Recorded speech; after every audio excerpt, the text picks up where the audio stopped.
So the current condition for University of Hawaii Seed Lab is within the last year and a half or so, most of our seed production occurs on our extension research stations. Unfortunately, due to loss of manpower at these stations, we no longer are able to obtain plot allocations for our seed crops. And that has resulted in either loss of our ability to offer seeds because we run out of stock for some of the varieties, or we are very low at the moment.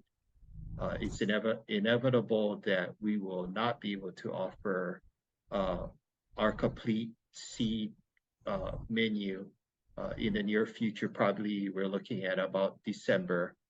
We've looked at alternative uh, sources to produce our seeds.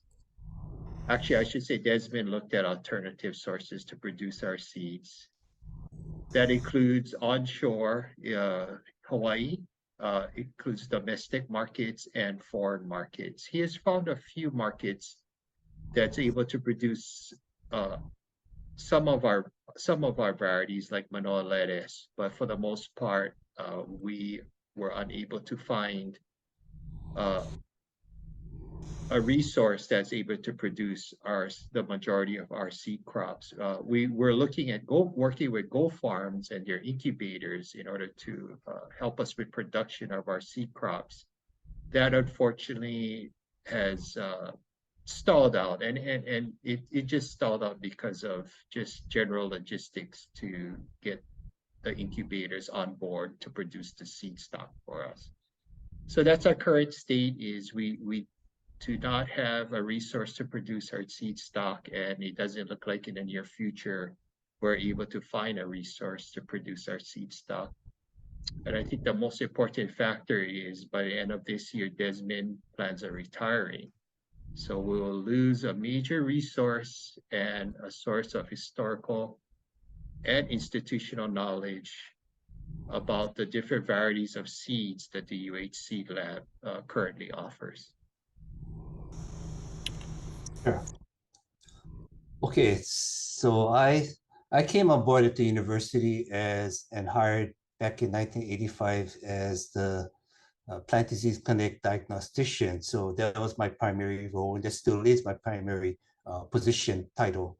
Um, However, in 2003, the seed program manager at that time was Richard Sakuoka, and Richard was hired back in the early 60s, mid 60s around, as a seed manager when they created that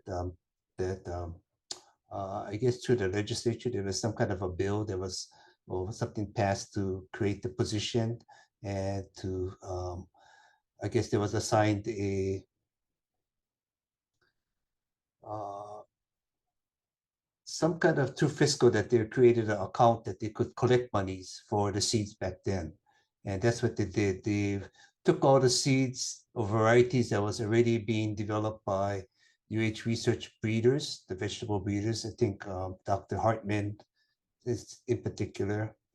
And I think Glenn Tibbs can uh, back that up. And so a lot of varieties like the papaya, the tomatoes, I think at that time, a few couple more was already in place. So they put that on the for sale list for the general public and commercial entities that were interested in our varieties.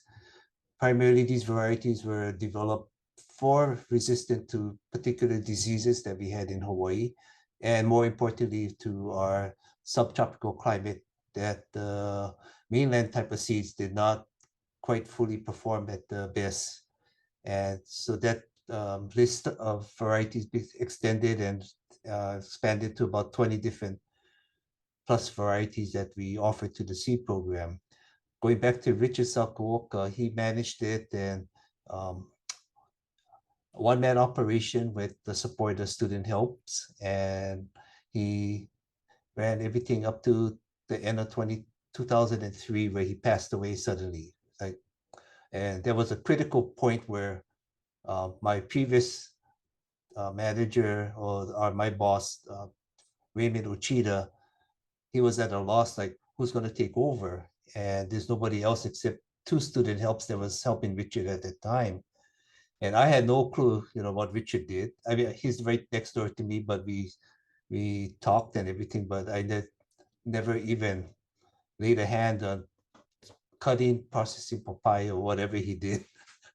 So I said, okay, in January, my supervisor Ray said, okay, Desmond, try see if you can direct the two students, and hopefully the administration will refill the position down the road. So I got in there, and with the two students, they were doing a phenomenal job as far as the daily processing stuff. They could not manage the different type of foreign orders and other things, purchase orders, and certain things that they just weren't responsible for. So I had to learn that part.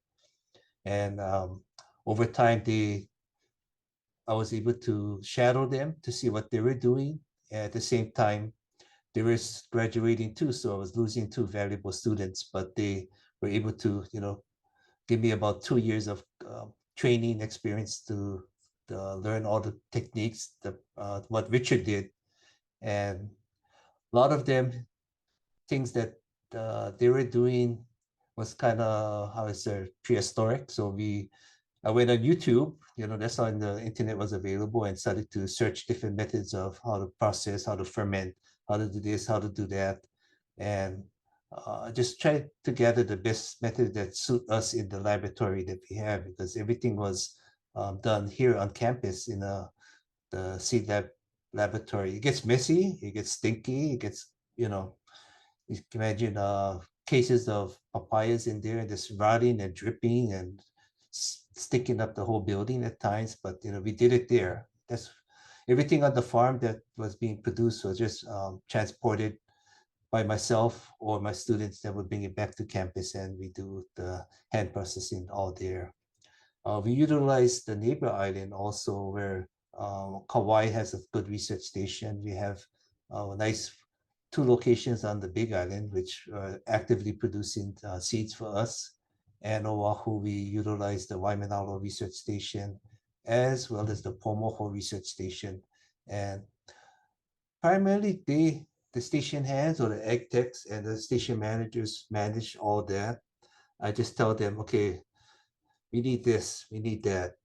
Can we put this in the ground? And back then, we didn't have pretty much, maybe we were avoiding plot allocation paperwork, or we just wasn't being done back then. But everything to the seed program, money that was generated, we funded each of the stations for any of the needs in the small equipment, um, fertilizer, fungicide, pesticides, anything that they needed that, the seed lab always provided the funds for them to continue and do a good job. We didn't buy any tractors or ATVs, but small things we could afford. Then, as the years went by, I continued to do the work, and we got the word that they probably won't replace that position for the seed program. So I guess I just took it as just do it.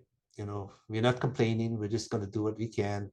And I could pick up about at least 4 student helps every semester, and that kind of helped me because there's a lot of things that we do that if they can cover, I can do the other intricate things, the financial things and the big orders. So they handle all the mail envelopes that come in daily. They handle the walk-ins that we used to have before pre-COVID, and everything else that just simple cleaning of seed, bagging, packing everything keep it the shelf fully stocked and everything. And that continued till Darren came in 2018, I think. Darren's on mute, but yeah, so I had to educate him what we're doing in the seed lab, and I feel it's an invaluable resource. It's something that for CTAR as a badge. We're out there, the general public that comes to us by the numbers, and we also support a lot of faculty researchers that are doing work that they need good seeds, clean seeds, or something that germinates, number one. So they always come to me for knocking on my door. There's when I need seeds, can we support me, or just a packet here, a packet there. Or then there's other research that they're doing plot trials, and they need a good bulk of seeds to run their trials, to use the University of Hawaii varieties as comparisons to the mainland varieties. So that's pretty much how we've been. Money that's generated from sales is going into a special revolving fund. And right now we have a good supply of funds there. I won't probably tell you how much, but and that's primarily the biggest expense is student help. Postage is also a big expense for us there.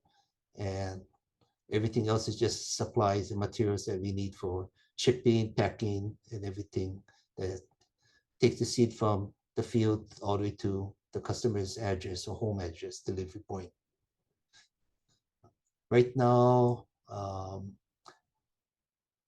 as I came to the decision to retire, I think the word is already going out. So I guess I would say that, yes, I might plan to retire at the end of this year. And I probably would have stayed, but I think that with my age and things that I might want to do, my wife and I decided that let's target 2023 as a target date. So that's where we're going to be going. And unfortunately, with that came the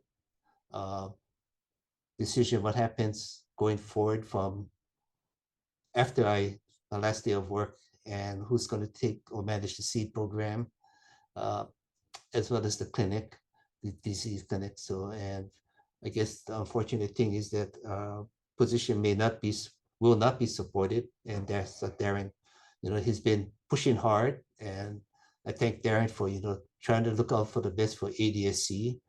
Unfortunately, with the given times, and it's not only at the CTAR, but elsewhere in the college, as I hear other people talking about people leaving and they can't replace certain people, and key people, especially people that's been around for years and years and years. I'm not saying that I'm that old, but yeah, 38 years of service is, I thought it was a good time to get out of here and get somebody young to come in, but that's not going to work right now, I guess, unfortunately. I'm not sure if I'm missing anything as far as historical. We are ready in other seats, and I think that's what prompted meetings such as this. And we've been trying to, find ways to produce seeds, and Glenn Tevers had been helpful in the past with connections on the mainland, but there's nobody out there that's really are capable or willing to produce seeds for us, with them making profit, as well as we've having to agree to a large number of seeds, quantity commitments. And the only thing that we are currently committed to right now is getting the manoa lettuce seeds for the seed lab, because that's one of our main sellers besides corn. And I just thought I made connections with a Japanese company last year and the previous year that they was able to produce manoa lettuce in a amount that we could agree to. But this is a joint agreement with the local seed vendor called Fukuda Seed Store. So they'll be buying the same the seed that we contracted.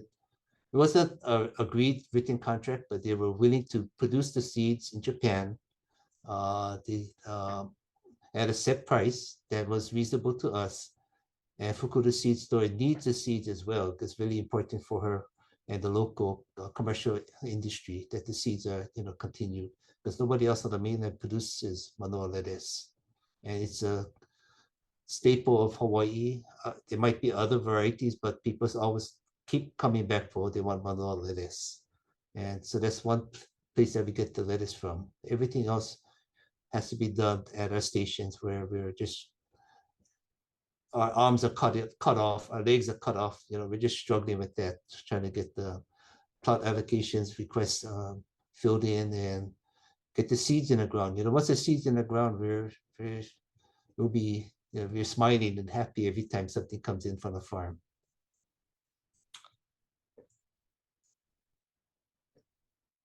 Glenn, you out there? Yeah. I think you covered it. I mean, what is important is the seeds are unique. They're adapted to Hawaii. They have resistance to diseases.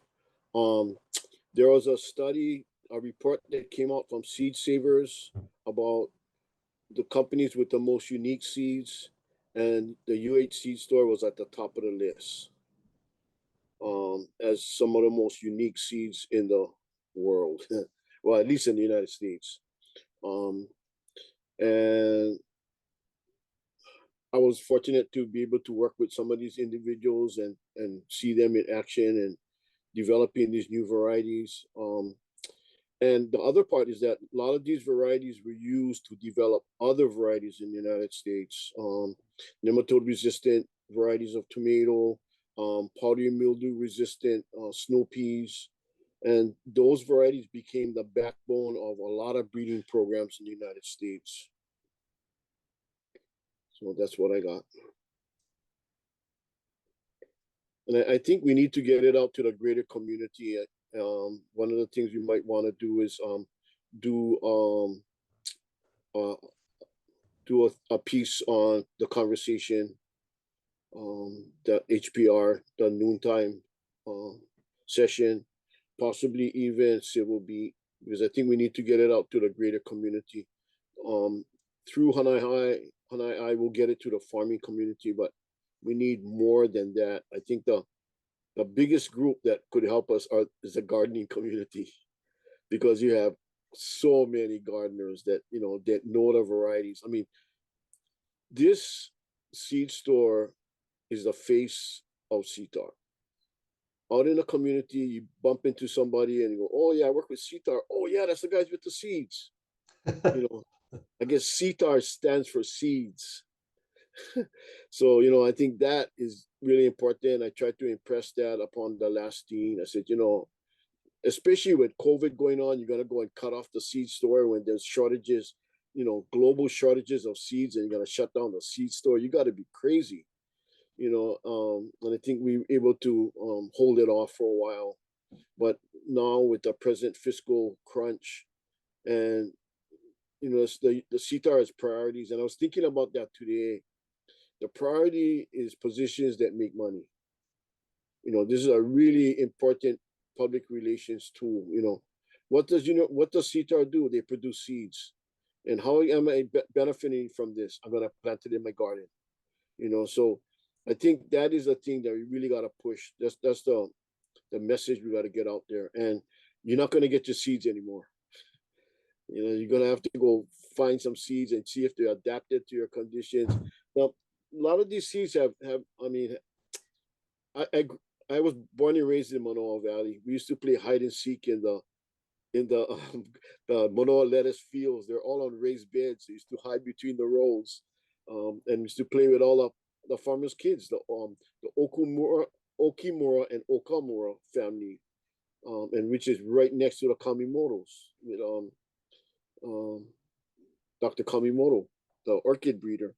So yeah, I mean, and everybody knows Manoa lettuce. I mean, that is still the gold standard in terms of the best tasting lettuce. And even the people who grow it on the mainland, I always get comments about Manoa lettuce, like crunchy, sweet, nice taste to it. So there's a lot of tradition, history about some of these seeds. And another example was the Anahu tomato. And I know Ted was really pushing, promoting this tomato. And it was named after Dr. Gilbert. Jim Gilbert was a teacher at Kamehameha. And it's so funny because I met him one day. I was walking down the hallway in St. John. He goes, "Hey, you come here." He goes, "What high school did you go to?" I said, "Oh, Kamehameha." He goes, "From now on, you're working with me." And I'm looking at him like, okay, who's this guy? And he says, okay, that's your desk over there, and that's your papers. Yeah, like this 2 feet high pile of papers. He goes, read all these papers. And so my job was to go out to Pomoho and evaluate 93 lines of tomatoes, taste it all, see which ones are the best ones, evaluate fruit quality and everything, and do this whole rating system. And on the first day, I was ready to quit because my stomach was sore after eating 40 tomatoes. And he said, I didn't tell you to eat the tomato, just taste it and spit it out. I said, oh man, why you never tell me earlier? My stomach is killing me right now. So I stuck in and I worked with him in his last year, and I got to learn so much from that man. So yeah, I mean these varieties have a lot of history, not only in Hawaii, but on the mainland. And the Southern Tomato Exchange Program, with this major program with all the southern states to develop new varieties. And the Anahu tomato almost always was at the top of the trials. And a lot of states used it in their breeding lines. And almost all the nematode-resistant tomatoes we have today originated from Anahu. In fact, a few All-America winners, such as Celebrity, has all background in Anahu. So not only do we benefit the state of Hawaii, but we also benefit the national programs benefit from the breeding work that has been done in Hawaii. So yeah, the other one is the Manoa Sugar Snow Pea. I have a good friend in Oregon State University, Jim Myers, and he develops different varieties of snow peas. And I told him, wow, your varieties look really nice. We have a variety in Hawaii called Manoa Sugar. He says, yeah, that's the grandmother of all of them. And I said, oh, wow, I was really surprised. And then I talked to the guys up in Cornell. Mike Mazurek is the breeder. He goes, oh, yeah, Glenn, we use Manoa Sugar in all our breeding programs on snow peas. So now you can see the impact, the national impact on some of these varieties. Recently, I think it was last year or the year before, a friend of mine was conducting a variety trial, pepper variety trial in Virginia. So I said, oh, I just happen to have some Kahala peppers. So I said, here, go try this out. 6 months later, he calls me up because you would not believe what happened. He says, this bacterial leaf spot came into the trials and wiped out everything except Kahala. And he says, I'm growing this variety. I'm not going to fool around with anything else. So, you have situations like this where Hawaii was actually ahead of the times in terms of developing these varieties that are still relevant today. So that's my spiel. I guess to follow up on that just a little bit, when I started returned to Hawaii and started with UH a few, 5 years ago, I guess, that was the number one question I would get from folks in the community when they found out I worked from UH is, oh, when is UH putting out, new varieties? Like, we use them all the time, we grow them all the time. When are you putting out a variety of this? Do you have a tomatillo? Do you have bok choy? Like the university's produced all these good things. It's kind of a mark of quality. When is the new one coming out? And to that point, Desmond, I was curious because I know we haven't put out a lot of new varieties since the year 2000. I think just 2 or 3, yeah? What was your experience with those? Good question. And I do get that quite often. How come we have only the same ones every time? Do we have an active vegetable breeder? Yeah. Okay, everybody pretty much agrees to that. We don't have anybody. Dr. Ken Takeda retired, and he was the in-between after the original, like Dr. Gilbert and Hartman and all that. But after that, Dr. Takeda had some tomato varieties that he was playing with, and I think there's also an eggplant which we released actually called Pomoho Dark Long, and that was one of his lines that we decided to release. But other than that, we don't have anything that's ongoing with anybody in the hort science area in the horticulture department. The county agents have been playing around with variety trials, and they've been looking at different things that may be suitable for the local commercial growers. And there's some things that are of interest, but the mainstays that we knew worked was pretty much what we had available in our inventory at that time.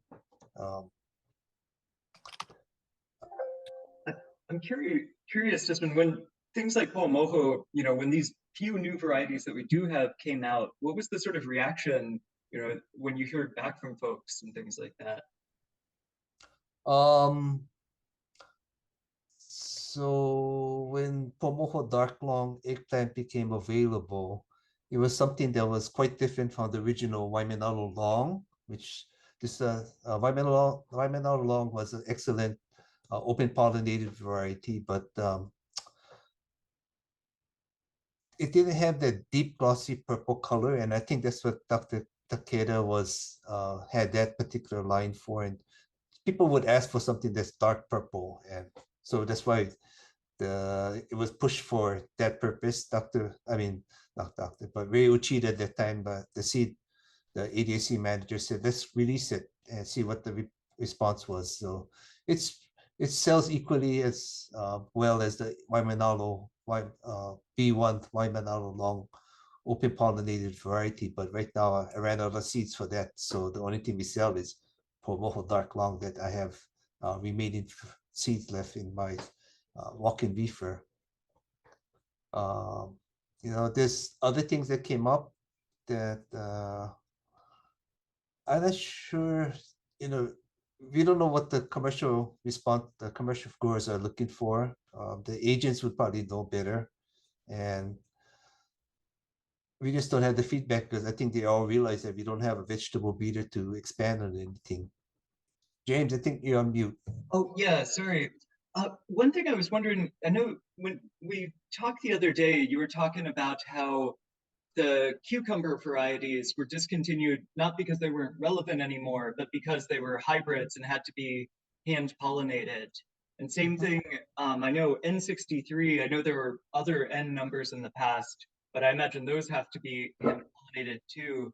Is that something that is done locally, or is that something with folks overseas? I can imagine that would be a huge kind of hang up, even if they do better in some ways. The hybrids is something that we have inventory of seeds that we haven't produced because of the time consumption that required for hand pollinating, and we just don't have the able bodies of the station manager that once did everything for us. So you mentioned the cucumbers. We had two hybrids, the Lani and the Milo. Okay, so they were hand pollinated by our station manager, and it's amazing how successful they might look, because you would get fruits that were like this big, fat, like this here. And when we cut them open, the amount of seeds in there was just a small area. And we're not sure, you would think that you would get a whole, 1-2 ounces of seeds, but basically when you cut it open, the pollination or the seed production inside each fruit was so minimal. And we had issues with the feral pigs in the farm that would come through, and it must be something like caviar or something that they just went through, and they just would destroy the whole field. And no matter how much they put up electrical fencing and other kind of things, the pigs just got to the field when just at the right time and would just eat everything up. We tried that also at the volcano, thinking that we'd grow it in the greenhouses up there, volcano, and that also was it didn't work out for whatever reason. The seeds had seeds in there, but they weren't the endosperms weren't developed properly. We would just get 5% that would germinate out of that, and we're not sure if so, because of the space and the time that it took. The station manager said it's not worth his time to go hand pollinate, and we're not getting seeds out of there. Tomatoes, interesting question on that is that a lot of the seeds that I have was produced probably in the 80s and 90s, okay? And these are in vacuum sealed cans that's vacuum sealed, and when I need the seeds, I'll just pop one open and you hear that, and the seeds are still good. And these are produced by Taki'i. That's what's stamped on the outside of these cans. So as we run it out of these varieties, hybrids, that's it. I don't have any source to produce them. I don't think we produce any at our station.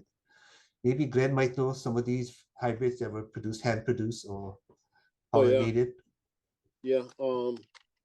The most famous one was N52. That was the most popular and the most successful.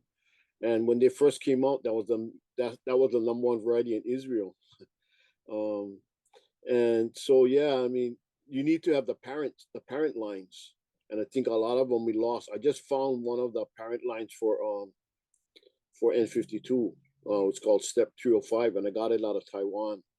And a friend of mine made some seeds out of that. But with the new diseases, it's not going to hold up with the diseases that we have, such as tomato spotted wilt and the yellow leaf curl virus. So, although it's good in terms of breeding and developing new varieties, in and of themselves, I think they're kind of obsolete in a lot of ways. Komohana is still very popular. I think it's a really good grape tomato, very, very durable, can handle the winters real well. Not the sweetest tomato, but the last one standing. So I think from that standpoint, definitely I grow them every winter because I know I can depend on getting through these kind of storms that we've been having.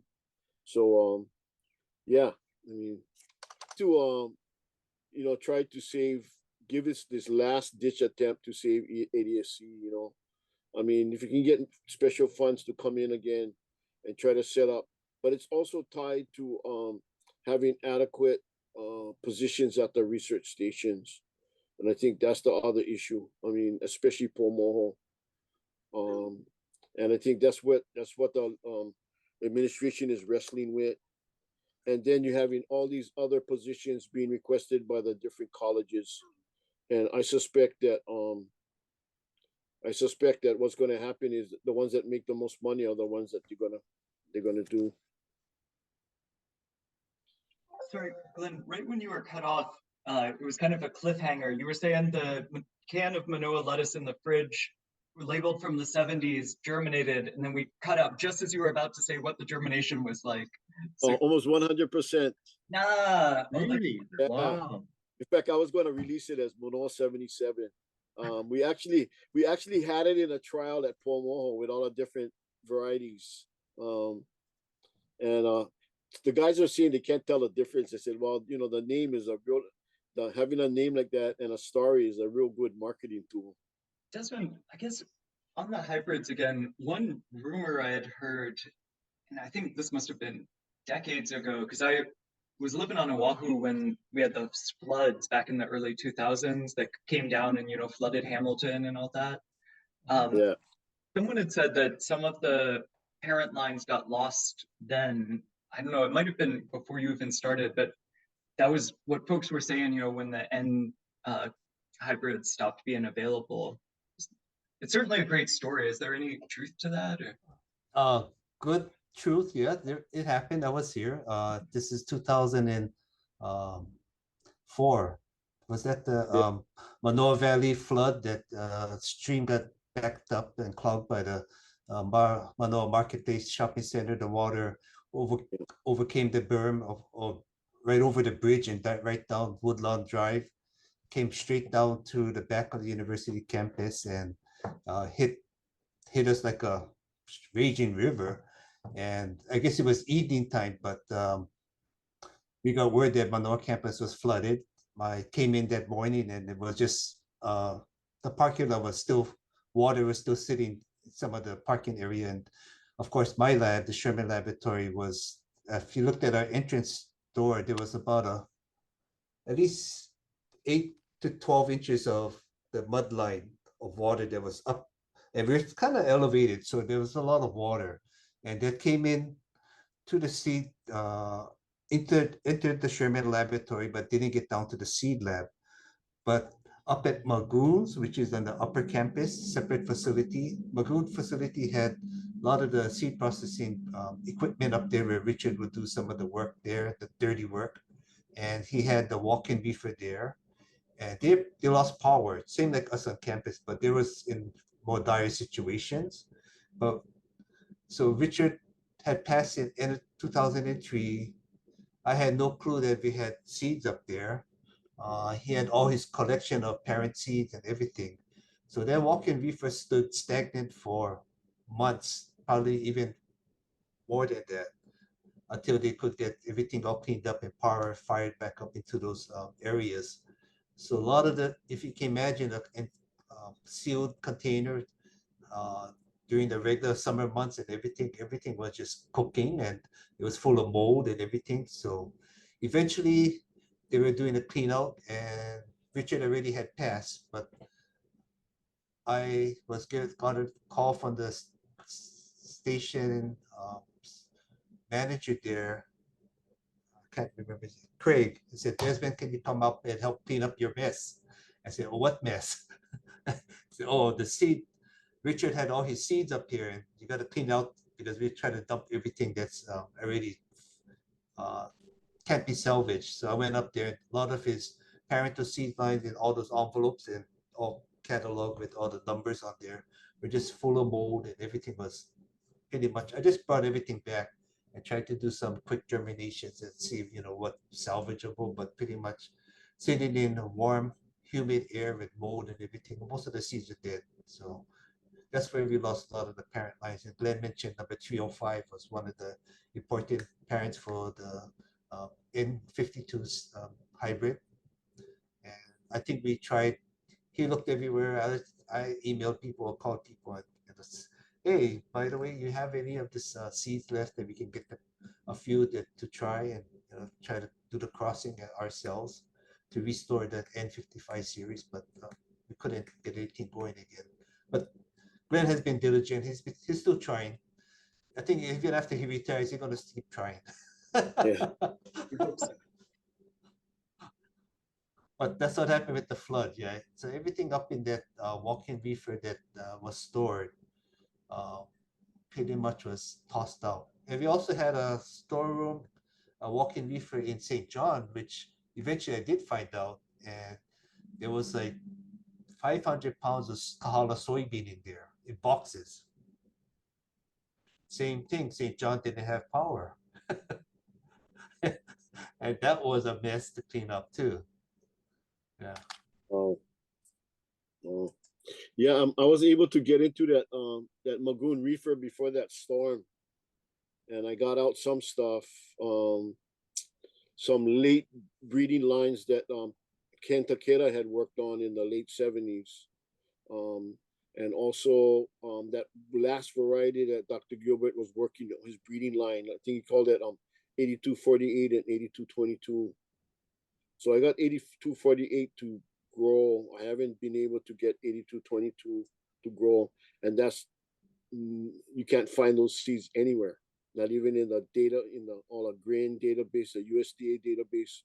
None of those seeds around. So I still got some in a reefer, and I'm just like every once in a while trying to see if I can get one to germinate. Then we can have that line. But down is a real compact determinant that is really good for breeding compact plants and has resistance to nematodes, tobacco mosaic, and a whole bunch of viruses. So yeah, we did lose some important stuff in that storm. Sorry, I know this a little bit outside the interview, but has Nellie at Lion Arboretum gotten into some of that? Because I know it's not as important as the critically endangered plants, but I know she does all of that work with some of the seed germination and all that. No curious. connection with the seed program and Nelly. Yeah, I know Nelly because we were in school about the same time, and yeah, she retired last year. No, I didn't know that. Okay, yeah, thank you. Mary.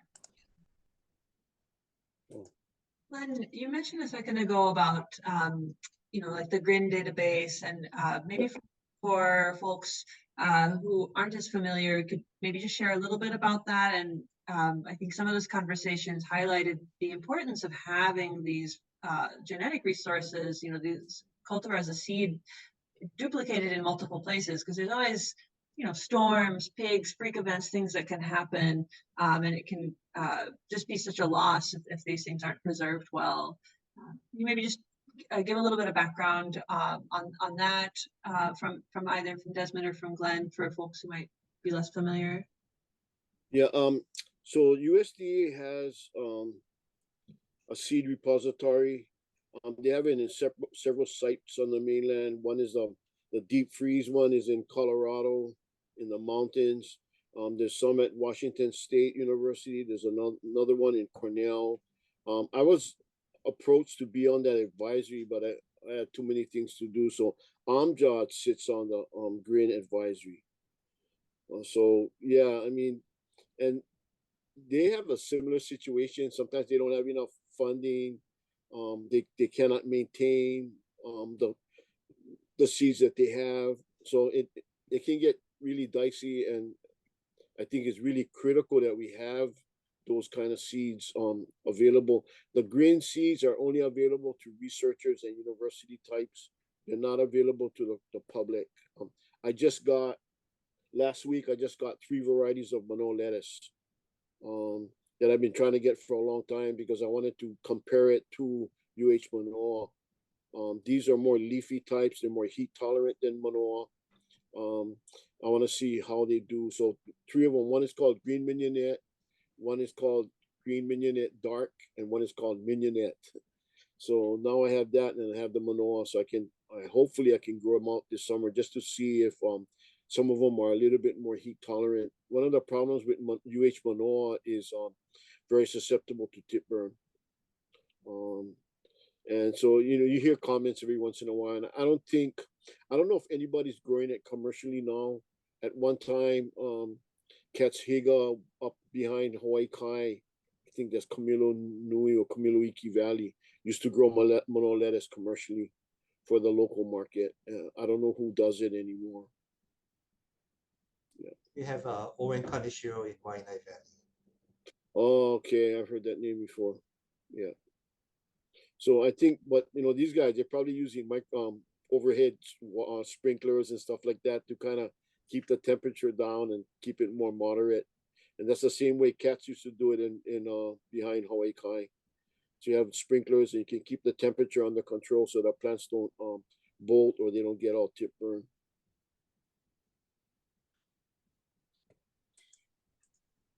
Interesting. I was wondering too, Desmond, you talked a bit about how challenging it is to do the seed production, especially within CTAR right now with the limited staff at the research stations, for example. Do you see opportunities, or what opportunities do you see for aspiring local growers to maybe take on some of the seed productions? I know since we're a smaller market here in Hawaii, it can be hard sometimes to get the larger producers from the continent or from international locations to be able to see value in growing for us. But I think for the local market, do you see much opportunity for local growers? That's a good question, but I think we made small little steps at some growers that, like the green onion, the Kobo strain is a highly sought after variety, and there's oftentimes in the past we were completely out, or I limit the quantity that the farmer could buy, and they want green onion like steady. It's an all year round item for the fresh market as well as for restaurants and everything. But the actual farmer that gave the seeds to the University of Hawaii way back, he's in Waianae. So when we were out of seeds, I talked to him to keep some fields active and don't harvest, and try to collect the seeds, and maybe I can work something out that I can buy some seeds from him. But he tried it and he said, Desmond, I don't want to do this. It's just too much time to clip the heads and keep the crop in the ground and let them dry down and start to clean them and all that. He said, it doesn't make sense to me to do that. You grow the seeds, produce the seeds, I'll buy the seeds from you. So I think it's one of those things that the farmer knows how to grow, knows how to harvest, get it to market. But then for them to take that extra step to keeping the crop in the ground longer, than having the manpower concentrate on picking, harvesting, cleaning seeds, I don't see them making a profit unless they're going to triple the price on selling seeds to other farmers. I'm not sure. Uh, right now, Darren mentioned the Go Farm, the incubators, and we're still kind of seeing if that will be a goal. But I think they got to see the opportunity that they'll gain something in knowledge as well as make some profit. So it's not a, you know, it's not a losing factor for them because they're a business that's trying to get started in their foot in the door. Does that answer your question, Emily? Yeah, thank you. To that point, Desmond, one thing that folks have asked me about too is how, like, $1.50 a seed packet is unheard of these days. How has that, have you managed to do that in terms of, like, is it subsidized? Is it, because it's something that people are always asking, that even at like the big box stores, they're paying $2-3 for a packet of seed. And so they're happy that not only is this something locally adapted, but that this is affordable. Uh, and I know public goods, there's kind of challenges with that these days. We'd love to hear a little bit about that if possible. Okay, so there's no written rules anywhere in the book somewhere that says it has to stay at this price. I think when I started, it was $1 a packet. It goes back, going back further. I think when the seed lab originated in '69, they were 50 cents a packet. And when our Dean Comerford came in, he said, absolutely too cheap. And so we raised it just before Darren came on board, and it went to $1.50. Yes, it is cheap. One of the things that we were told way back was that we can't just keep raising the prices, and we would have to go to the public hearings to um, you know, show them this is our plan. We're going to increase the prices, but I believe that there is costs that involve with everything. Uh, Postage was the one of the biggest costs that kept going up and up and up, and every year I think the price is being adjusted. So and materials, I mean supplies that we need for packing, for shipping, everything does cost money.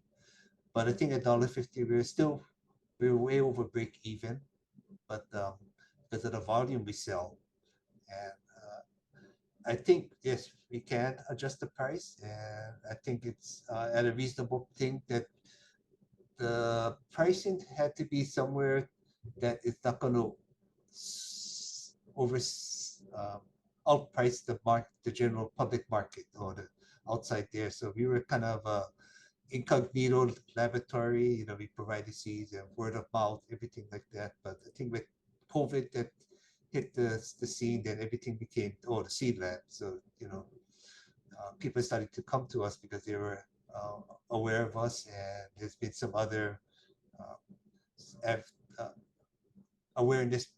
I think the Star Advertiser ran an article about the seed program 2 years back, and that kind of drew some interest there. But yes, I think at $1.50, people keep asking, and I do also think that we should be up there in price. I think the Ko'olau farmers, I'm, I'm gonna guess they're buying my seed packets at cost, and they mark it up I think to $2.99, and people still buy them. So I yeah. What do you think a packet might sell for? Throw a number out.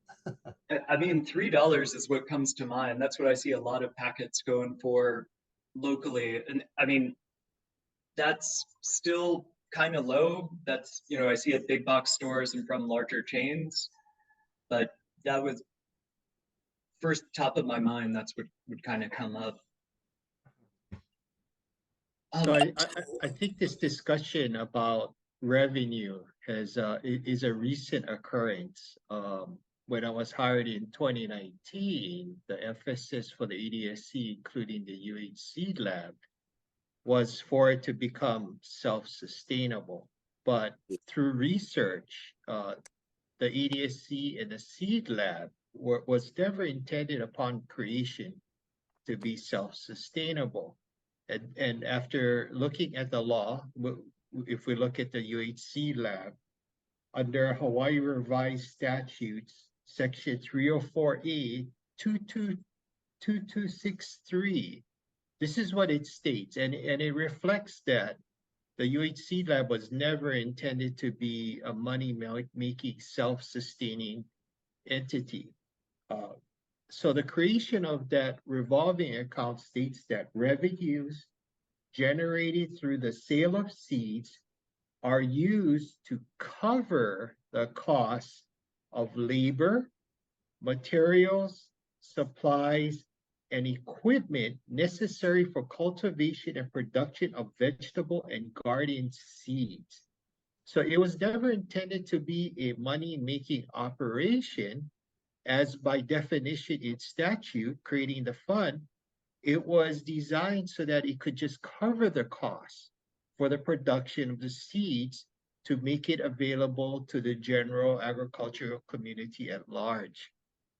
So, you know, and this is something that's coming to light where, like what Glenn expressed, you know, everything is about money, what makes the most money, self-sustainable, and it's a reflection of the current times where programs need to be self-supportive.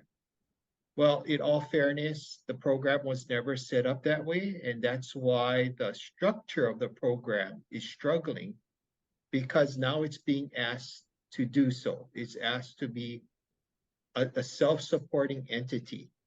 And yes, it can move toward that direction, but you got to remember, like any business, if you wanted to move to that direction, the college or the University of Hawaii has to put in some capitalization into it. You can't just ask an entity that has zero resources to say, hey, from this point forward, you're on your own. I don't think that's particularly fair or practical to ask, you know, something like that. But yeah, it's sustainable if we could put the proper financial underlying structure in place. Can do. But we have to be clear what we are doing and how far we're willing to go in order to make it sustainable. So like Desmond expressed that, yes, our revenue is pretty good. And he didn't want to share it, but you know, yeah, maybe we got $5,000 to $10,000. That excess, that's great. I mean, for us, that's a bonanza because we're able to help, you know, if we're able to get plot allocations on a farm, hey, you know, whatever you need, if you need herbicides, pesticides, fertilizer, we're here to help, you know, whatever. But it's not to the level where you could say, okay, we can hire someone to manage the seed lab. No, we're very far away from that. So I think we have to get clarity for progressing into the future, how we're going to structure this. And if we're going to be a money-making organization, the UH Seed Lab, we're going to have to change the statute that creates the fund, because that's the underlying direction. Is the legislators who created this, the law, is just saying that we should structure it to just cover the cost of the UH Seed Lab. So I think we need to gain some clarity what direction we're going here. In addition to trying to fix, you know, finding a resource to produce our seeds. We could never replace Desmond or Glenn, but, you know, we'll try to do our best. But, you know, we need, I think, a clearer direction on where we need to take the University of Hawaii Seed Lab. And I think that's a great point too, because it's something I know on a national scale, we've heard a lot of that conversation with the post office too, right? You know, these are public goods. These are things that keeps it running. You know, in this case, this is what keeps local gardeners growing. Like you said, local farmers being able to produce things, you know, without having to worry about as many pests or diseases. But yeah, the statute passed in, was it the 1950s, you said? Or I'm not too sure. I tried researching this statute and I couldn't find what year it came from. There's no reference for it. I've tried, but it's documented because when the University of Hawaii undergoes audits, this statute is put up front every time for our seed fund. Can I ask a question? So we went through like the history, some of the special germplasm that the seed lab has offered in the past, and also not only, even though those some of those germplasms were created, um, some of them maybe more than 50 years ago, right? 30 years ago, still relevant today. They're Yes. still they didn't they there's no antiquity to it. There's no antiquity to germplasm because it continues to gain that plasticity over the years through the environmental changes, through microclimates. All of that creates the dynamic characteristics of these seeds, and growers depend on them. They depend on them. Not only, some people thoroughly depend on their garden for their food sustainability. With everything going up, the prices, the shortages, culturally significant seed varieties, right? What would be the cost to the university? Well, estimated cost to the university, estimated cost to the local community, if the seed lab is gone. See, that's a tough one to measure, I think. Yeah, I mean, we would have to know how many people are growing the different varieties. I know some people growing the eggplants on the Big Island. And you wouldn't just measure now. You could be measuring over the last 50 years. So when you start looking at these numbers, man, what has been the impact of the seed store since its inception? And that's a number I don't have. Yeah, I mean, I think when you start looking at climate change and stuff like that, these varieties become even more important because they were bred under trying conditions, a lot of them with high heat conditions. And I think if you go to some of the seed catalogs, I saw one from Australia, and they had heat tolerant varieties, and they had all the Hawaii tomato lines mentioned in there as heat tolerant varieties. So when you start looking at climate change, you can say, wow, we were actually gearing up for climate change a long time ago. We're looking at extreme conditions in which these plants can grow. Another example would be that Puakea cauliflower.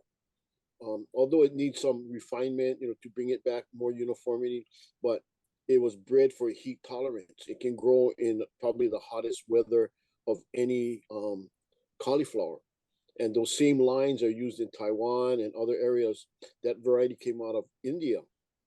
And actually, when it was developed, it was resistant to a disease in India called Alternaria fungus. And I remember seeing it in an Indian gardening catalog, a gardening book, and they mentioned Puakea. So yeah, I mean, we don't really know the total impact of these seeds, and they continue to have impact. And I think the example of the eggplant varieties is definitely one of them. The new varieties, even the Nita hybrids, are like very well adapted to Hawaii conditions, and not only Hawaii conditions, but the Pacific. A lot of these varieties were developed for those Pacific type conditions, such as bacterial wilt on peppers. Yeah. And the Hawaii lines are resistant to bacterial wilt. Yeah, it makes me think, like you had said with southern states, I know Southern Exposure Seed Exchange offers quite a few of the cultivars because they have bacterial wilt problems in the southern US too. And so they list things folks can grow. And actually, I hadn't thought about it to mention it, but I did the first half of my PhD in vegetable breeding, probably part of the reason I'm so interested in this. I worked in Michael Mazurk's lab on peas and squash and some other things, and we did a trial upstate New York planting peas end of June, beginning of July, when temperatures are in the mid 90s. And Manoa was in the top 5, like it was just really, really reliably good. And like you said, I think he probably incorporated it into his breeding program, but to be able to plant a pea, that we think of as a cold weather crop in those kind of conditions and get anything just really shocked people. And like you said, consistently UH is kind of the structure, the base on what a lot of things internationally have been created from. Yeah, yeah. I didn't mention, besides Manoa, I forgot to mention that our super sweet corn that been Yeah. tweaked and pulled left, right, forward, backward by Dr. James Brubaker, and he developed excellent varieties for tropical climate. And right now, and I'm already getting a heat from one of my big customers about the availability of seeds, because I'm pretty much out already. And we're already going into the growing season in another month or so, April, when people start planting for the summer. And I don't have any seeds in the reefer. And that was because of 2022, last year summer, we could not put anything in the ground at Waimanalo. So going forward, there are a lot of my commercial farmers that rely on our super sweet corn seeds, whether it's the number 10 hybrid or the number 9 yellow. The silver I have some remaining, so that's gonna at least might be the only option that they might have, but it's gonna be a tough struggle for a lot of the corn growers that are buying our seeds. And in normal years, we would produce about 1,000 pounds of corn seeds that would last about 2 years. So, during COVID 2021, of course, nothing was going on. In 2022, we tried to put things in the ground, but then the plot allocation issue came up where no manpower, nothing. Absolutely, we can't do it, Desmond. Darren and I tried to work with our Oahu County administrator, but we got to understand their situation too. They have no manpower to do it. And corn does requires bodies. Darren got a rude awakening when he helped us one year when he first came on board. We actually do detasseling, and we had to walk the field. In fact, Sharon and my student helps and Julana, we all went out that day to detassel, and just walking to the field and just detasseling all the males that are we don't want the pollen spreading to the females or anything like that. So we had to jump in and do the work, but it does take time to those periods where we got to plant, to detassel, and at harvesting, which is a lot of man labor. So our county administrator, she apologized and said, no, can't do it. And right now we're feeling the crunch where I have just enough seed that I'm selling only as home garden packets for home backyard growers.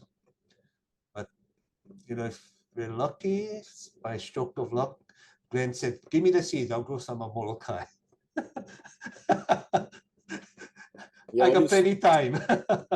stockpiling some corn seed. I have the different varieties, and even the one that he screwed up on, the reciprocals. We had Sweet Jenny and Sweet Sarah. Yeah, I got those, and then I also got the ones where he crossed them wrong, used the wrong male and then the wrong female. I got some of those, so I'm hoping I can find something out of that guy. But yeah, if you look at Johnny's seed catalog, a lot of the seeds are getting up to almost $5 a seed packet. And I'm just wondering, I think we could get up to $2.99, and still be under the market. A lot of these seeds you buy in the store, the cheap seeds are cheap. They're smaller size seeds. They're almost like the reject seeds. I bought some recently and I couldn't believe the size of the beet seeds. The thing is like smaller than standard. So a lot of the cheap seeds we find are basically cheap reject number 2, number 3 seed. So, I think that's something that might be considered in the bigger scheme of things if we had to bring it up. And then if it blows up, if it gets to be like, oh, yeah, what are you guys doing it? Then you can expose this whole situation that's going on right now. So I mean, that's something to consider. I mean, when they come up and they say, well, what are you guys doing? What are other options? I say, well, these are the options. So that way you put the option on somebody else and not us. Somebody else is going to say, okay, you guys need to raise the prices. Okay, well, good. You can take responsibility for that, whether it's the legislature or whoever making the decision or something like that. So, yeah. And, it makes me think also, like Darren was sharing about just the thought processes that went into this and kind of the idea of a public good. I mean, that underpins a lot of the issue with the stations too, right? Like these are not profit generating areas. These are, funded through the legislature and some degree of, funds from plot allocations, whatever else. But that same sort of issue underpins the challenges with the seed lab, the challenges with the stations, like all of these things that are started another time and now being kind of smushed into a new framework almost, it seems like. I think the other part that we might be missing is this whole thing about food security. And there's something that I'm just thinking about it right now. I mean, what does it mean in terms of food security? Do we have varieties that adapted to our conditions in a way that can, sustain the onslaught of the kind of weather we've been having lately? I mean, man, we had like 2 big storms. The end of Christmas time, we had 10 inches. And then the end of January, we had 28 inches of rain in a weekend. Like totally outrageous. And, I think this is something that we need to look at in terms of being able to continue to grow food in Hawaii. It makes me think of visited Florida. They were talking about breeding peppers for hurricane resistance, which I thought was totally impossible. But they said they bred for really flexible branches, really strong root systems, that sort of thinking. Well, Before I forget, That is like asking Superman to breed with the pepper to withstand a wind that's blowing at 100 plus miles an hour. I don't think I would survive. I'd be tossed all around the field and rolled around. And yeah, but they said it worked. So I'd be amazing. curious to see it after a hurricane. I was curious. One thing, Desmond, that you've brought up a few times, I know we've talked about this previously a bit, was how much the demand spiked with the pandemic for seed. Do you want to talk a little bit about that? Because I know you said it just went up drastically. Yeah. So generally, I have about four students, maybe sometimes 5. And the only reason that I have so much is that we generate funds and I can afford to pay them. But also, they all have work schedules that are just off the chart, where they're here for an hour, they go to class, they come back late in the afternoon. So it's never a steady supply. But when pandemic hit, we said, they have to stay home, or everybody has to work from home. But we never shut down, because the amount of interest for seeds became real around March of that 2020. Yeah. And people are now staying home from work.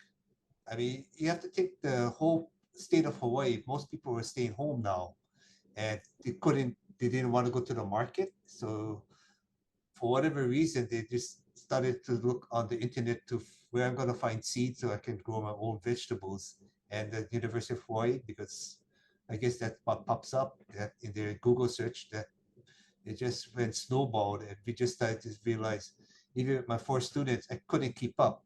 I mean, it just got increasingly worse. And poor Darren and Sharon, they said, how can we help? And we had to open envelopes, we had to look at the orders, and these are first-time buyers, so they didn't know what they're writing or buying and everything. So, and the shelf of the seed packs had to be packed. So my students would be doing pretty much that, and processing all the orders. Darren and Sharon be either weighing, or writing labeling the packets and everything. And every day it was like that, just nonstop. and the phone would be ringing. So I had to tend the phone because all the questions that was popping up, and curious buyers or customers that are just new to gardening and all that, and to take the time to explain what we have, what, everything. You could spend 15 minutes with each customer every time, but so my time was spread out with that, and it just was insane. And I think it continued all the way into 2021. And I think people realize, hey, it's not easy being a farmer. I can't do this. It's a rude awakening, and the reality that this things takes a lot of time, and you just can't just do it, drop everything and be a farmer after you were working in the office or at the stores all your life.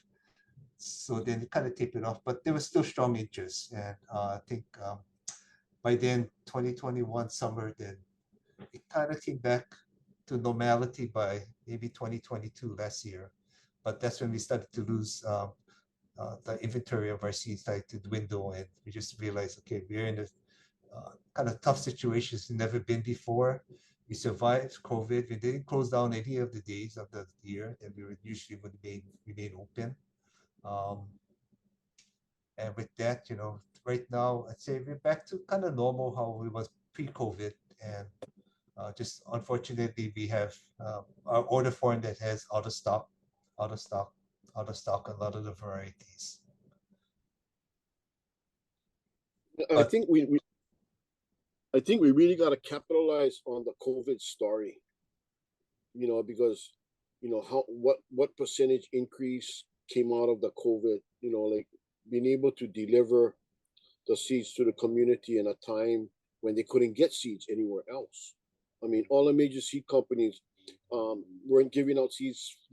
Some of them focused on farmers. They still continue to give some farmers and the ones that bought from them all the time. But for the most part, they cut out everybody. And so I think that's an important story that we need to feature. But actually, I got to run pretty soon. I teach a class in 1 hour. I have to go. I'm teaching a seed class, seed saving class at 4:30. So I got to go over there and set up and everything and be ready. So thank you, Glenn. I really appreciate your input. Okay, Glenn, thank you. So Okay, you guys. Glenn, before you go, Yeah. just food for thought. So there's, we're focusing on the importance of the seeds, priorities, but there's two things that I constantly lose sleep over. It's not the seeds, it's Desmond and you. And the reason for that is, it's real. The reason for that is that we need someone to come in and absorb as much of your knowledge as possible. And I couldn't appreciate it until Desmond had me do taste trials, and I couldn't tell the difference from one lettuce to another. Seriously, I mean, it's like Desmond is telling me, no, there's a difference, and I couldn't tell the difference.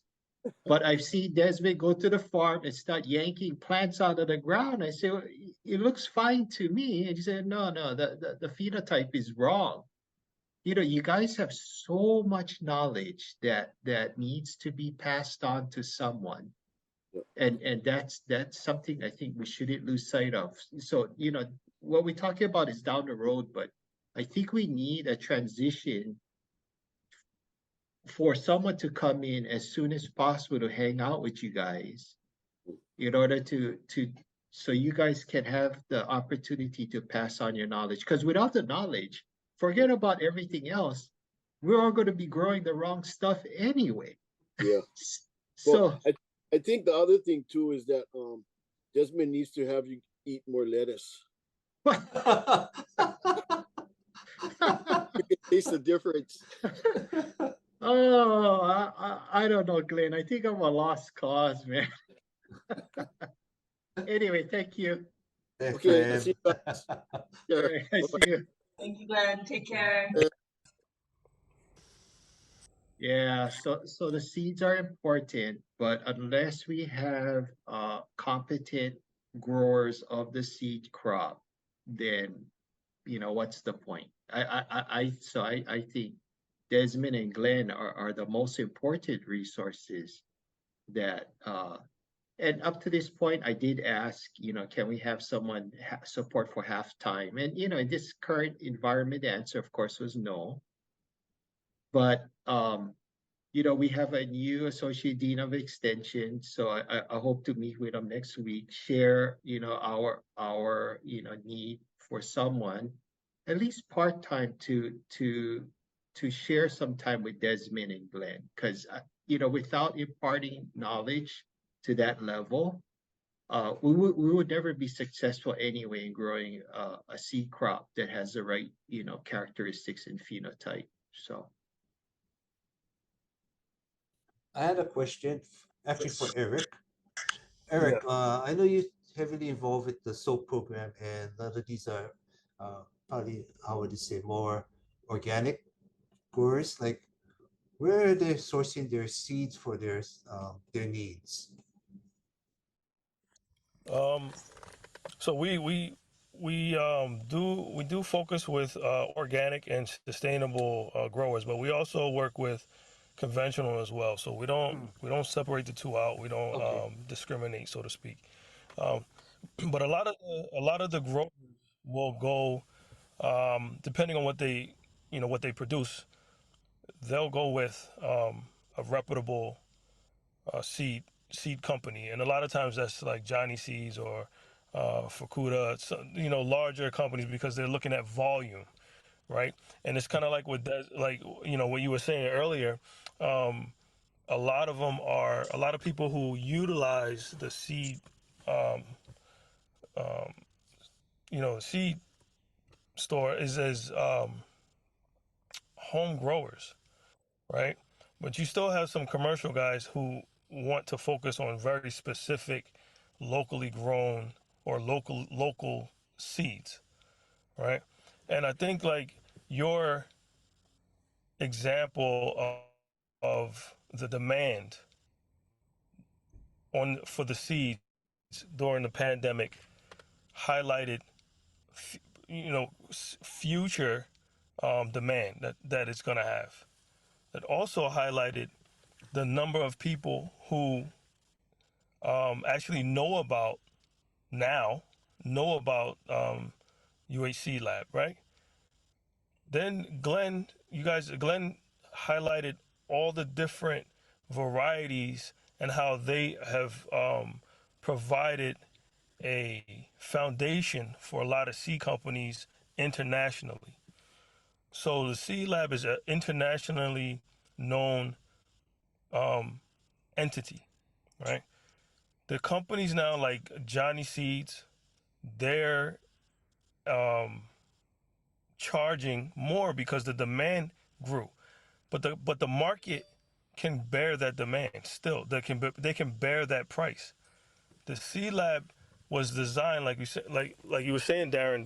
The C Lab was designed to provide a resource as well as all the other um, research stations were to provide a public resource, right?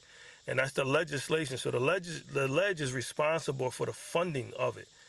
And the only way that the ledge moves is if they have a reason to get reelected, right? So that's the key. That's the scratch. That's how they manage. They're politicians, right? And so if you can say that UHC Lab, the store, has X number of demand, like the demand is actually it has the potential is already exceeded. The value is already there. It's already the value is underpinned. The problem is the legislation doesn't realize that. They don't realize the impact that CTAR has had internationally throughout all these years, and that these seeds underpin the foundation of a lot of the germplasm for these upcoming supposedly quote unquote um, climate ready or adaptable seeds, because that Hawaii has so much to offer in terms of climate variability. So the prices that they're talking about, you can push them. You don't have to be shy about that, right? that's talking to the that's talking to the legislators who are responsible for helping C Lab to maintain C Lab and getting people, Desmond, we gotta replace you. We gotta replace Glenn. We gotta replace all of these people, and that's the sustainability about it. And that's part of the reason that we're having this conversation. That's part of the reason why we have this interview, so that we can flush out why the C Lab is important to maintain and to continue its mission. And we've gotten all that information. We got to put it together into a package. And if folks need to go out there and say, hey, look, we got climate change on our doorstep. We are vulnerable. We got the germplasm. We got the knowledge. We just need the support so that we can move forward. This is what you guys are saying. I'm just listening, right? Like you have the knowledge, Desmond. You've been there, done that. It's the 80s. Like I wasn't even, like that's you're showing your age there, but like I wasn't even in elementary school yet, Oh, right? you said it. Oh. Right. That's a Okay. long time. But the point is that that's the importance of the C Lab. It's not just a thing. Right, so we need to talk about that with the legislators and get everybody who has a vested interest to start talking about it to get it going. Because you can't just say, "Oh, Dean, they got to ask for the money too." Right, so you might as well, or everybody, get the hui together and get it. Because I know, like, I have a plot here at the in Manoa here at the community garden, and everybody's always talking about C Lab, where they get their seeds, C Lab. I mean, we've hashed it. So if it's one thing, a few things like you could say why UHC Lab is so important, and then if it is gone, what would the impact be just to the local community, well, statewide, right? The agriculture community statewide. Like you got to know that type of an impact. Thank you, Eric. Eric, was I catching that right at the end? You're kind of asking almost like for the elevator pitch, right? So for folks to help get that word out kind of in a nutshell, summarize, why the C Lab is so important and what the impact would be if it was gone. Did I catch that right?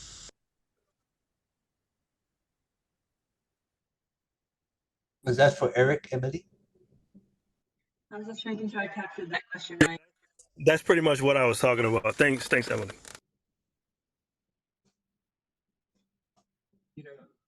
While we're unmuted real quick, it made me think too, something Eric said earlier about the cultural significance of these, as well as, the commercial, the climate readiness and everything too. I know, I don't think he said it earlier today, but Glenn has shared that Anahu was named after, I think it was a local fighter pilot from Kamehameha schools who perished during World War II that Gilbert knew, I think it had as a student before, and named in honor of him. And those connections, to gardeners, to commercial folks, but also the history that's wrapped up in a lot of them. I know they're not offered anymore, but there were lines of tomatoes sold by UH that were named after each of the islands. There were, all these other ones that kind of still underlie stuff. So, yeah, I think it almost sounds like an elevator pitch and a white paper sort of thing, in addition to a great Hānai'Ai article. The bottom line, what I tell people, and this is, I said, what do we need every day in our life? We need to eat. Basically, water and food. Where does the food come from?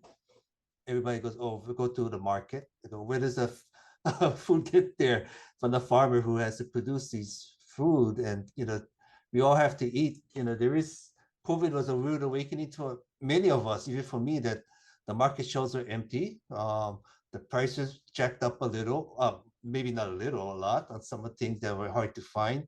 And it wasn't just Hawaii, it was it was worldwide, it was international. So food supply chains are affected. And we saw that it was like, wow, I need to grow lettuce. Oh, I need to grow tomatoes and everything. So, there's going to be things in the future that we can't see today that may happen again. And imagine a second round of another virus or something that comes up that, we're locked down at home again. And hopefully the people kept the seeds in the refrigerator in good storage so they could bust it out and start all over. But I don't think we'll be able to survive another COVID with the seed program the way it's going. If I'm not here, I don't know if Fukuda Seed Store can keep up. I mean, she's struggling too. I talk to Joanne quite often. So yeah, it's tough, the seed business, even for her at her age. She wants to get out. But she has nothing else. Pretty much that's been her life from childhood time. So she's hoping her daughter continues on, but they're just squeaking by, staying afloat, supplying the garden stores with all the seed packets that they sell. But acquiring seeds for her, it's been a challenge as well, so that she knows what we're going through. So the Darren, do you have any input into helping me with this elevator pitch? It looked like you had to step away for a second, but I think okay. I think you really started in a powerful place, that Desmond, with all of that. Is that's the reality, right? Is that everybody eats. We all need to eat every day, and where does that food come from?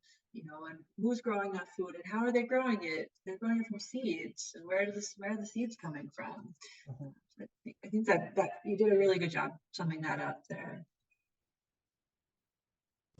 Yeah, thank you, Desmond. Okay.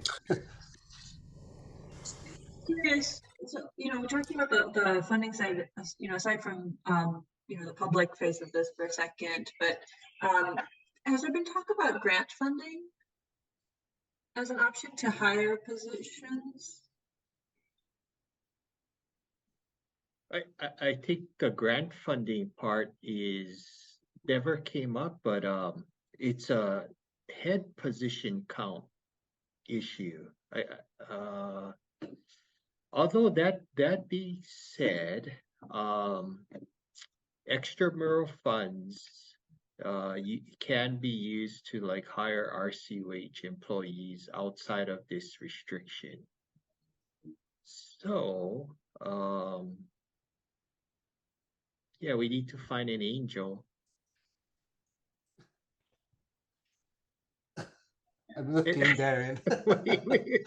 Well, but an angel with resources to grow seed crops. Yeah.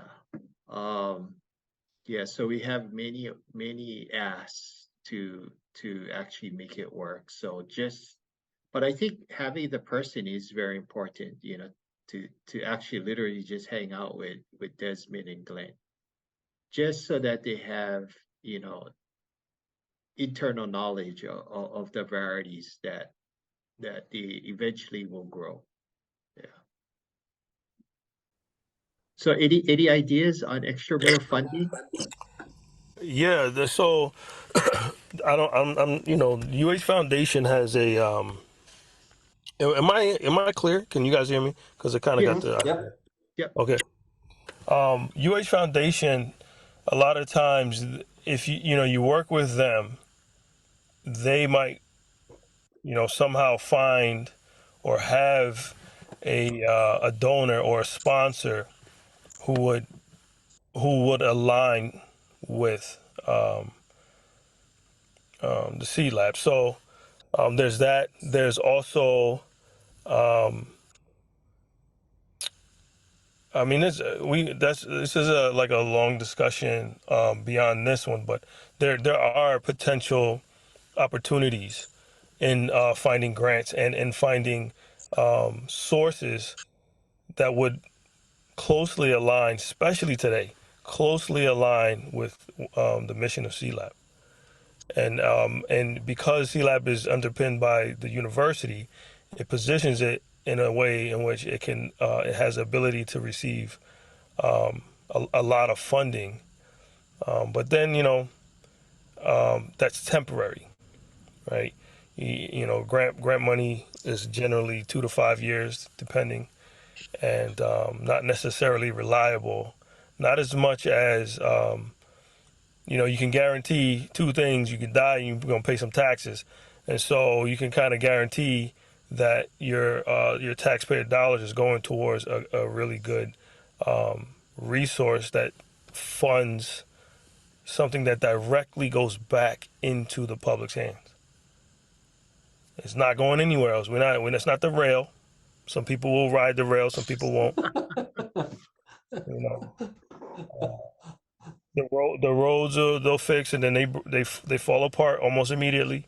But the seeds, the food people eat every day.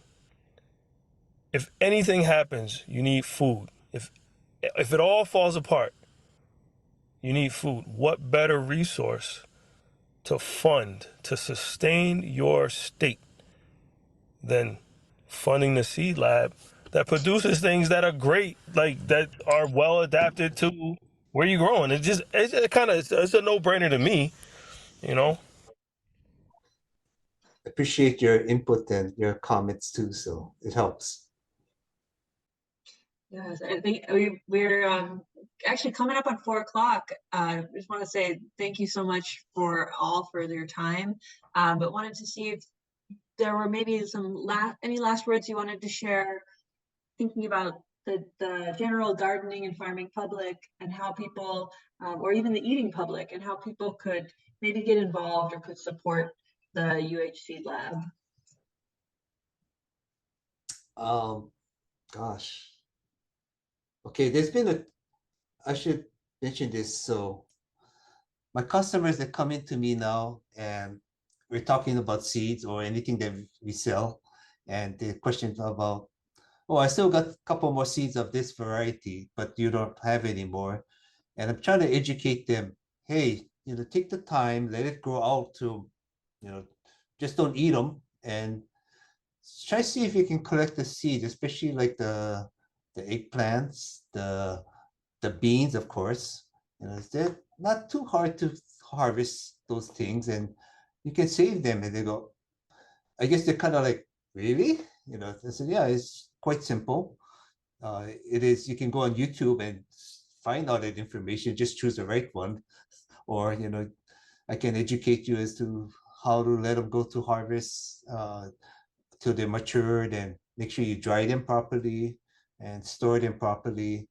So I'm trying to get that in their heads now going forward, when I deal with some of the customers that are more interested in what these things are, or why we don't have these varieties, and how come we're out of stock and all that. So I'm just trying to tell them, there's a way you can help yourself with the future, that, if I'm not here, my boss Darren retires too, and he's not here, nobody's going to be around for the seed lab. So, whatever seed that might be remaining might be all banked away, and there won't be an active store to buy the seeds anymore. And yeah, I get the comment of, why retire now then? But yeah, that's my thing, that I have to start thinking. And 2 months went by, and when people say it's going to go by fast, then I didn't believe them. But reality, I think that Eric asking me, you sure you're gonna retire? What? And it's yeah, time, you can't stop time, and it's gonna continue. But I'll do the best, what we can. Appreciate James and your help, Emily, and as well as Eric. I think Eric, we said we're doing it on next Tuesday. They're gonna stop by here.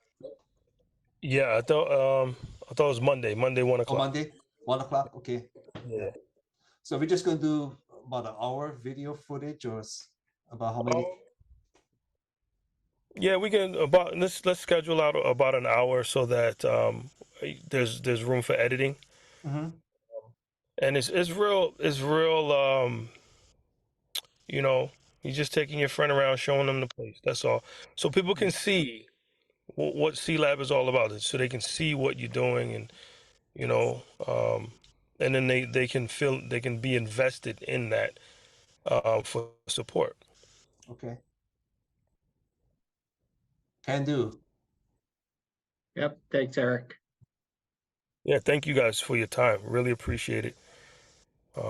And all of the them years, Desmond. Thank you. Jeez, it's dedication. That's what that is. I don't want to be a James Brubaker. I at 50 years of services and being 90 years old and still yelling and cussing at all his subordinates. No, I think I strayed away from. I'm gonna go out at the right time. Very much. Thank you. Dedication. That's what that is. Oh, it Commit. doesn't mean that I didn't like Dr. Brubaker. I love that guy. He was just a character. Yeah. Definitely. Alrighty, thank you so much, and thanks Eric also for helping out and for being the point of contact over there for filming and everything. Yeah. Okay. Thank you guys. Appreciate it. Great, we'll follow up. Great talking. Thank Okay, you. thank you very much, everybody. Have a good Take afternoon. care. Okay, see you. Thank you.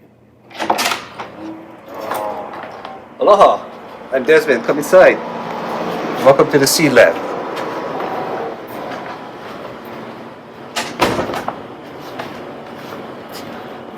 You're right now in the Sea Lab at the University of Hawaii. We are part of the College of Tropical Agriculture and Human Resources.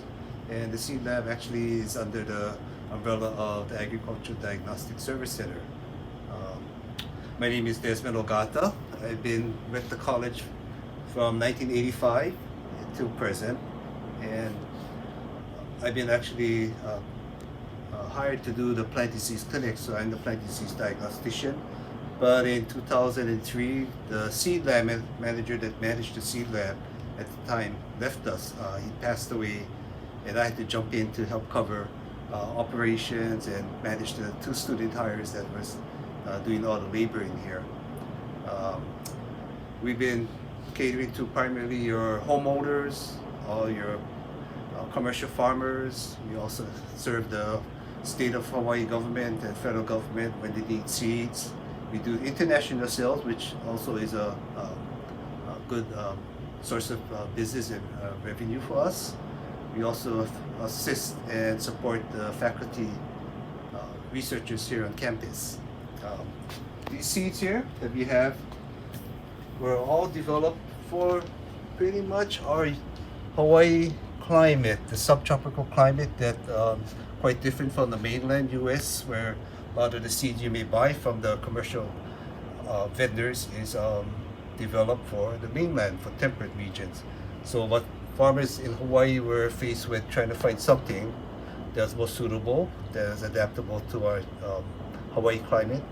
So researchers back then started to select varieties, and do crossings and making hybrids that was more suitable for a warmer climate. Some of this has disease resistance, like to nematodes, which is quite important in Hawaii. Also, some of the bacterial resistance from some of our tomatoes and bell peppers and such.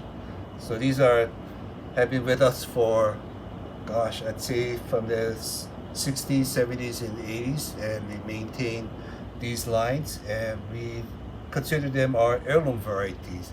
We're known internationally for a lot of our resistant varieties, and people actually use them in their breeding processes, which makes them very valuable for breeding purposes as well as for our community in Hawaii. Our main sellers on this selections here, we have papayas. We have 3 types, and these are the Sunrise, Sunset, and the Waimanalo Low Bearing. These are small papayas, so you see the word solo here. So the papayas are generally about 1 pound, 2 pounds, and it's just for one sitting, one table, eating, compared to papayas that you may find like Mexican papayas that are big. So you don't really need that much fruit for yourself. So that's why they label them solo papayas of Hawaii. Good eating, very sweet. People like them. We do have at the University of Hawaii, they also develop rainbow papaya, but this is a genetically modified papaya, specific papaya that's resistant to the ring spot virus. You have to be registered to purchase this, and we understand that it's your choice. You know, we're not making it that you have to buy this because the virus may infect these varieties, but if you're lucky, you may not get it. So you can choose between these selections. Another important variety that we offer is the Manoa lettuce, and people just almost every order that we get will come in requesting the Manoa lettuce because it is a staple. Hawaii people just love or just fell in love with our Manoa lettuce, so we try to keep that in stock. The other important one we have is a sweet corn and the Hawaiian Super Sweet. This was developed by Dr. James Brubaker, who unfortunately we lost. He passed away last year, but he was with our college, and his whole career was on developing the best super sweet corn. And we are so fortunate that he was able to do that and spent 50 years of his career developing all this sweet corn. Our commercial farmers in Hawaii generally like to buy it because you can grow it in the wintertime, which is good because mainland varieties will not adapt here, and they just are underperforming in the winter when days are shorter, it's colder and everything. So our super sweet corn is good. We love it. The other ones that we have is tomatoes, several different varieties. We have regular tomatoes, a bush type tomato that's your common kitchen tomato that you can buy at the store. We also have a grape tomato, which is a smaller type. Excellent. People rave about that. Different type of eggplants, which is purple, oriental types, and a light green color variety, which is also a good one for cooking and everything. Other things that are we find that's quite popular is our green onions. Just to mention that these are our garden packets that we sell to most homeowners, and these sell for $1.50. But the green onion is a University of Hawaii developed seed, and the other one is we have Hiroyama. This is kaichoi. Kaichoi is a mustard cabbage, and this was actually given to the university by a farmer on Molokai, and his last name was Hiroyama, and he had this variety that was resistant, pretty much resistant to the white rust fungus, and it causes those little spots on the bottom side leaves. And this is a resistant variety, but as he aged, he decided that he just did not have the energy to save seeds, clean seeds, and pack the seeds for himself. So he gave the seeds to the extension program, which in turn gave it to the seed lab, and we sell this, and it's quite popular. The other miscellaneous things we have is Hawaiian chili. We have Wailua hot chili, not as hot as your Hawaiian chili. And we have a bulb onion and the pole beans, which we normally would be selling, but because of our shortage of inventory on a lot of these seeds, we can't offer it at this time. Of course, like people would ask, where do we get these seeds from? Most of the seeds were developed or produced on our research stations all across the state of Hawaii. We have on the Big Island, we have 2 sites, the Volcano location and the Waiakea station. We have on Oahu, we have one out in the North Shore called Pomoho Research Station, and the Waimanalo Research Station. And we have ag techs assigned to these stations that do all the manual labor for us. They do the caring for the crop and harvesting, and we do the pickup. We get back to campus and we do the intensive hand cleaning, processing, and packing of everything from that point on. Just to give an example, we have corn here. This is produced at a Waimanalo station. They usually come in about 20-pound bags.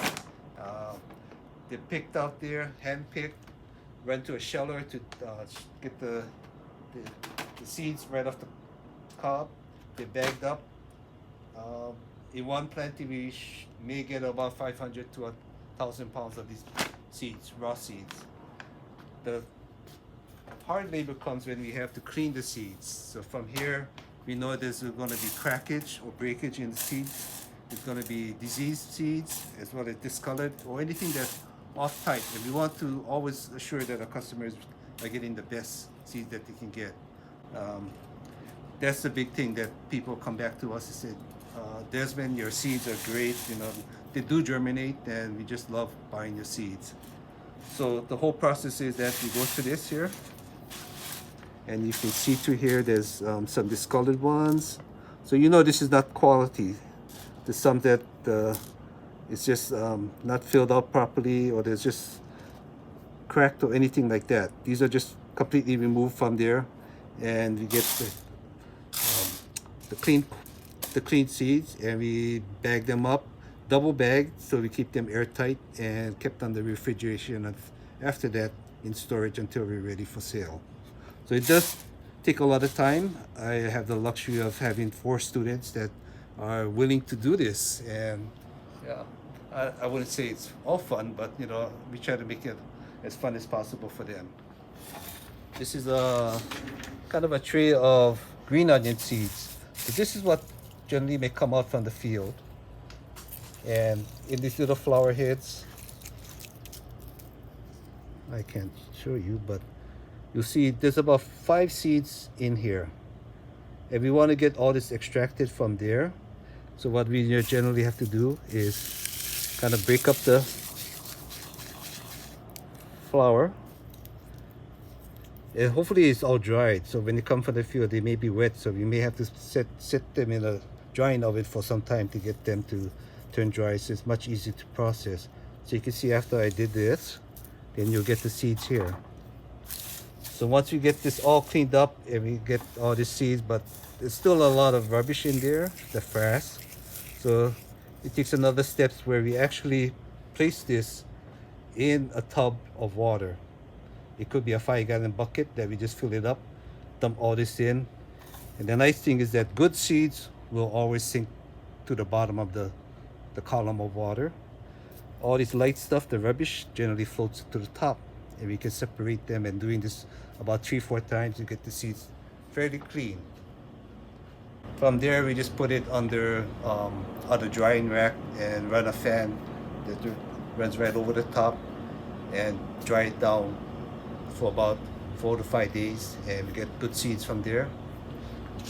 Hopefully, or not hopefully, but we do end up, and this is what the end result will look like. Clean seeds, packed up.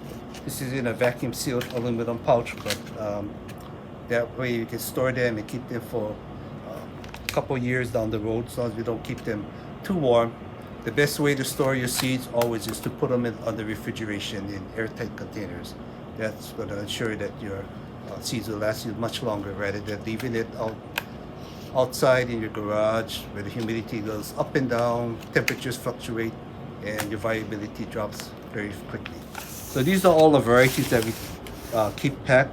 So every week that my students do come in, when they're in for the, between their classes, we're packing seeds, getting the shelf all filled up for orders that do come in.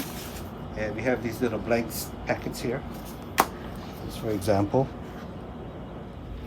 we have to stamp individually each packet with all these stamps here, and just basically a regular stamp with the variety that's listed here.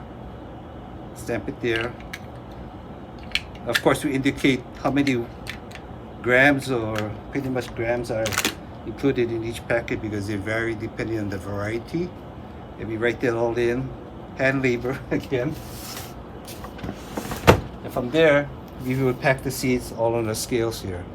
We measure it out individually. We'll place the seeds from here into here.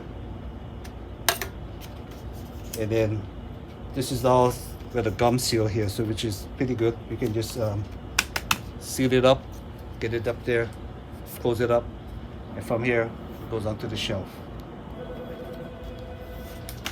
So every day, this pretty much is our routine. The other thing that that has to be done is that we have orders. They come in by mail. 90% of our sales are from the mail. We have envelope that we have to open. I won't show you the check, but this comes in the mail like this. So we may range from about one envelope, maybe 10 to 12 envelopes a day. And we open it up, get the order form out, similar to this. And then I'll hide the name there. You just fill the order, we'll pack it up in envelopes, and it all goes out in the mail. We have different sizes of envelopes that, depending on how much a customer would order, is all pretty much what you'll receive in the mail when you get it from us. And you'll be all like, yes, the seed lab finally got here. The seeds are here.